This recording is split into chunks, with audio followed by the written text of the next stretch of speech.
E qual será o seu destino, presidente, nestas eleições? O meu? Sim. Meu destino? Sim. Olha, se correr tudo que eu estou pensando, meu destino é ganhar as eleições pela quarta vez, o que será um fato inédito na história do Brasil, alguém ser tetra na eleição presidencial.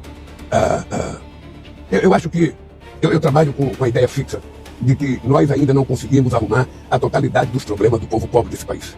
É preciso que a gente aprenda uma lição de vida. Por que a economia cresce no meu mandato? Por que a economia cresce no meu mandato? Bom, ele tá aí de novo, né, gente? Fazendo o que ele fez a vida toda. Mentindo, enganando e encantando os trouxas. O pior é que isso dá certo. Eu tenho alguns amigos que são esquerdistas que ainda apoiam esse cara. E é lamentável o que eu vou dizer agora, mas infelizmente não tem outra explicação. Você, meu amigo ou qualquer um que apoia esse cara e tem acesso ao celular e à internet, você é tão mau caráter quanto ele. Porque antes eu acreditava que essas pessoas eram mal informadas. Mas se você tem um celular e não checa, e ainda apoia esse cara com tudo que ele fez, com tudo que ele representa, com tudo que ele tá fazendo, que ele ainda vai fazer, e você ainda apoia esse cara, porque você é tão sujo quanto ele, você é tão mau caráter quanto ele. Não existe outra explicação. E de verdade, eu não confio em nenhum amigo meu que seja esquerdista. E recomendo que ninguém confie, porque essas pessoas não têm caráter de verdade, não tem, porque se você apoia esse cara com tudo que ele representa, é porque você também é tão mau caráter quanto ele. Você acha que é normal tudo que ele faz, tudo que ele fez. Observe pelo menos o que eu vou te falar agora. Esse cara, ele tá sempre mentindo, te enganando, te manipulando. E pra que isso dê certo, ele nunca vai em um ambiente que não seja controlado. Você sabe o que é um ambiente controlado? Você marca uma entrevista pra falar aquilo que você quer que chegue aos teus ouvidos, né? Da forma que ele quer manipular os teus ouvidos. Então as perguntas já são pré-determinadas, já são tudo combinado. E ele já sabe como ele vai desenvolver cada historinha pra enganar você. Então observe pelo menos isso, que esse cara não vai em um ambiente que não seja controlado. Ou poucos momentos que ele sai desse ambiente controlado, ou então que algum jornalista ali que de repente fez uma pergunta, sei lá, da cabeça dele, foge um pouquinho do controle, ele fica perdido.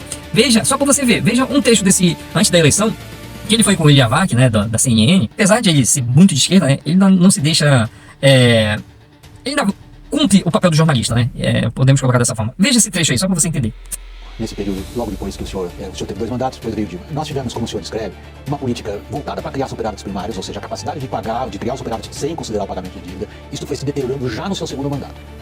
As propostas são os números, eu não vou brigar com ele. Mas me deu números. Os números são. O senhor passou de 3,5% de superávit primário para um déficit de 4,5% ao final do governo. Não.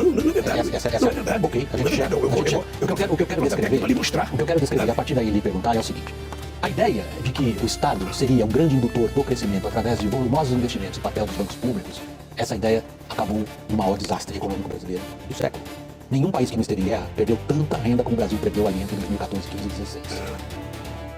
Então, por que ele vai só em ambiente controlado? Por causa disso aí. Porque imagine se ele fosse, por exemplo, na Jovem Pan, e ele falasse, nós tiramos 30 milhões de pessoas da pobreza, do mapa da fome.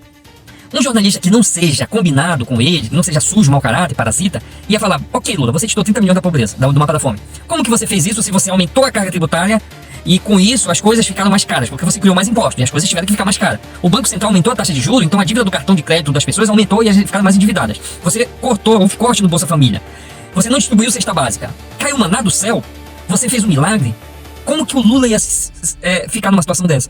Esse cara ia chorar, ia desesperar, ia gaguejar mais do que ele gaguejou aí com o Ilya Vac, né?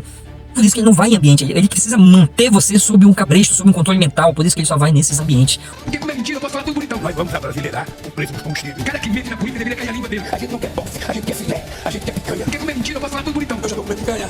Eu acreditava que eram pessoas burras, mesmo idiotas, mas não, é mau caratismo. Porque ninguém é tão burro assim de não saber que esse cara foi o maior bandido que esse país já teve, que ainda rouba, ainda faz o que ele sempre fez. Veja o cara da JBS, que foi delator, devolveu os bilhões, que agora o Toffoli, né, perdoou a dívida dele. Onde esse cara tá da JBS, os irmãos Batista? Estão de parceria com ele de novo.